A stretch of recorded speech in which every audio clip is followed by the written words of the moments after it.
ঝিনাইদহে এনসিপির মুখ্য সংগঠক নাসিরউদ্দিন পাটোয়ারির উপর হামলা, পরবর্তীতে মামলা করতে যাওয়া কিন্তু মামলা নিতে পুলিশের গড়িমসি, যদিও পরবর্তীতে মামলা নেওয়া হয়েছে। এরপর আবার পাল্টাপাল্টি ছাত্রদল মামলা করেছে এবং সেই মামলা একভাবে গিয়েছে, কিন্তু এনসিপির যে মামলাটা সেই মামলাটা গিয়েছে অন্যদিকে। আজ আবার গতকাল সেখানকার যুবশক্তির যে নেতা অয়ন, তাকে তুলে নিয়ে গিয়েছে ডিবি, এমনটাই বলা হচ্ছে। এবং আজ এর প্রতিবাদে সংবাদ সম্মেলন করছিলেন কেন্দ্রীয় নেতা তারেক রেজা, তাকে গ্রেফতার করা হয়েছে। এখন আসলে আইন অথবা বিচার কোন দিকে যাচ্ছে? আপনাকে ধন্যবাদ। প্রশ্নটা খুবই প্রাসঙ্গিক। 3 মাসের সরকার আপনি শুরু করেছিলেন। 3 মাস যথেষ্ট সময় না, আবার যথেষ্ট সময়। 3 মাসও পার হয়ে গেছে।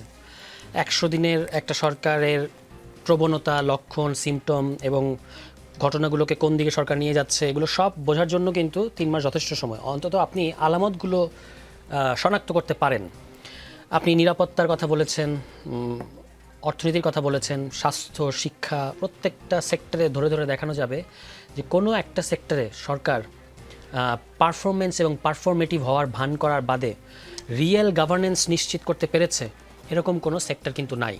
এবং আপনি যে প্রসঙ্গটা তুললেন, সারা দেশেই দেখেন বিএনপির নির্বাচনী প্রতিশ্রুতির মধ্যে একটা কথা আছে যে আমরা সর্বস্তরে আইনের শাসন প্রতিষ্ঠা করব।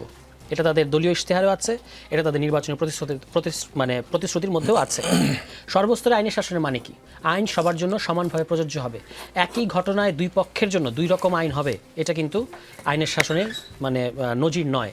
এই ঝিনাইদহের ঘটনা যদি আপনি দেখেন, ছাত্রদলের ইসলামী বিশ্ববিদ্যালয় ছাত্রদলের সভাপতি কিংবা আহ্বায়ক একেবারে রীতিমতো পায়ে পাড়া দিয়ে ঝগড়া বলতে আমরা যেটা বুঝি সেটা করতে গেলেন। নাসিরউদ্দিন পাটোয়ারি সেখানে দলীয় কর্মসূচিতে গেছেন, তিনি নামাজ পড়ে বের হয়েছেন, তার সাথে তার নেতাকর্মী এবং অনুসারীরা ছিলেন।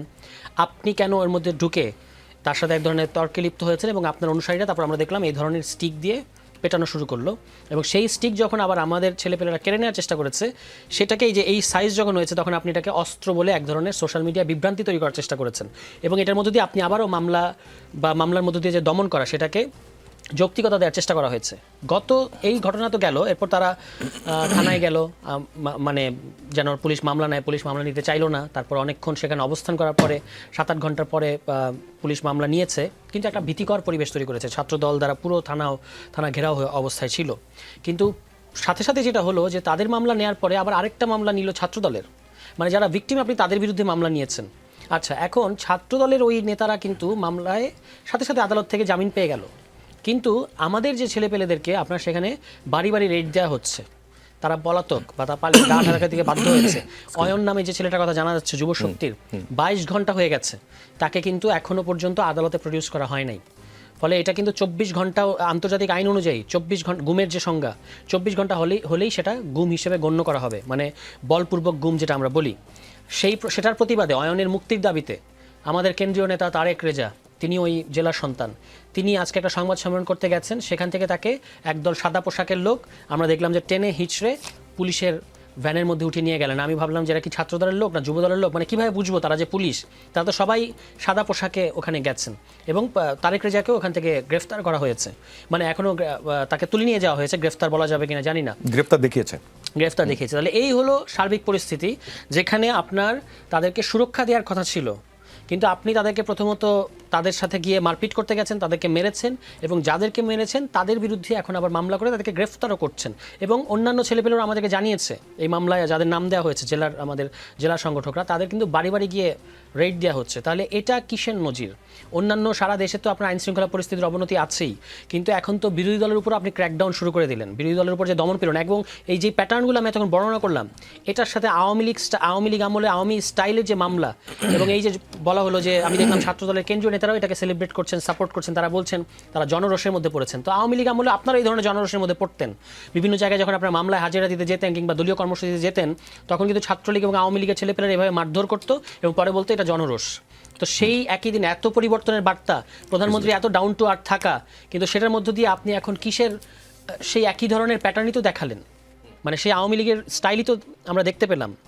ফলে এইটা খুবই ন্যাক্কারজনক। আমি এই প্রোগ্রামের মাধ্যমে সরকারের দৃষ্টি আকর্ষণ করব, তাদেরকে অবিলম্বে ছেড়ে দিতে হবে এবং এই ধরনের হয়রানিমূলক মামলা প্রত্যাহার করতে হবে এবং রাজনৈতিক বিরোধীদের, দেখেন নাসিরউদ্দিন পাটোয়ারির বলা হচ্ছে, নাসিরউদ্দিন পাটোয়ারি এই কথা বলেছেন, ওই কথা বলেছেন, যে কথাই তিনি বলেন না কেন, আপনি কি কাউকে কথার জন্য মারপিট করবেন? কিংবা উনি কি ওখানে গিয়ে কোনো বক্তব্য দিয়েছিলেন যে বক্তব্য একটা ছাত্রদল যুবদলের মধ্যে প্রতিক্রিয়া তৈরি করেছিল? এরকম কিছুই না, আমরা ভিডিও দেখেছি।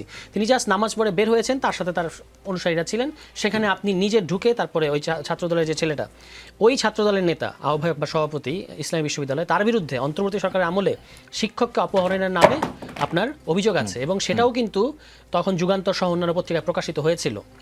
তাহলে তখনও তার বিরুদ্ধে আপনি ব্যবস্থা নেন নাই, আজকে তাকে দিয়ে আপনি আরেকটা অন্যায় এবং অপরাধ করাচ্ছেন এবং এটা আমি দেখতে পাচ্ছি যে কেন্দ্রীয় বিএনপি এবং ছাত্রদলের কেন্দ্রীয় পর্যায় থেকে এক ধরনের আশকারা দেওয়া হচ্ছে। আমরা প্রথমে ভেবেছিলাম যে এটা ওই জেলার নেতাদের বাড়াবাড়ি, পরবর্তীতে যখন আমি ছাত্রদলের নাসির থেকে শুরু করে আমান থেকে শুরু করে সবাইকে দেখলাম এটা নিয়ে এক ধরনের হাসি ঠাট্টা করতে এবং এটাকে সমর্থন জানাতে, তখন আমি আরও বেশি শঙ্কিত হয়েছি যে এটা তার মানে ছাত্রদলের কেন্দ্রীয় নির্দেশনাতে এই ঘটনাটা ঘটছে।